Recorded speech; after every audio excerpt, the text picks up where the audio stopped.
Hello, আমি রাখি আর আমার আরও একটা ভিডিওতে তোমাদের সবাইকে ওয়েলকাম। না, আজকে কোনো মেকআপ জার্নির ভিডিও না, আজকে একটু ঘোরাঘুরির ভিডিও তোমাদের সাথে শেয়ার করব। বাড়িতে বসেই ছিলাম, তো বান্ধবী বললো চল একটু ঘুরে আসি। তো তার জন্য ভাবলাম ঠিক আছে চল বেরিয়ে পড়ি। আর আজকে বেরোনোর সময় দেখছি যে একটা ঘটনা, ভেবেছি যে ঝড় হচ্ছে, তার জন্য ক্যামেরাটা অন করেছিলাম, বাট তারপরে ওখানে গিয়ে দেখলাম না, ঝড় হচ্ছিল না। একটা মালের গাড়ি উল্টে পড়ে গেছিলো, মানে কীভাবে পড়েছে সেটা তো জানি না, বাট দেখলাম। তো তারপর চলে এসেছি একটু শান্তিপুরে। আর আজকে আমি প্রথমবার সিটি স্টাইলে এসেছি, মানে অনেকদিন আগে ওপেন হয়েছে, বাট আমি এসেছি প্রথমবার। আমি বাদে হয়তো সবাই চলে এসেছিলো, বাট আমার একটু দেরি হয়ে গেল, মানে আমার আসা হয় না, আমি তো শান্তিপুরে খুবই কম আসি।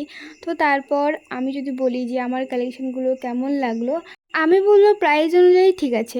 তো আমরা যেই উদ্দেশ্যে গেছিলাম ব্যাগ কিনতে, মানে ও কিনতে গেছিলো, তো ওখানে পাইনি, তার জন্য চলে এসেছি ভিমার্ট। আর ভিমার্টের সামনে একটা ফুলের দোকান দেখে জাস্ট ফিদা হয়ে গেছি, ওই ফুলগুলো দেখলেই মনে হয় কিনি।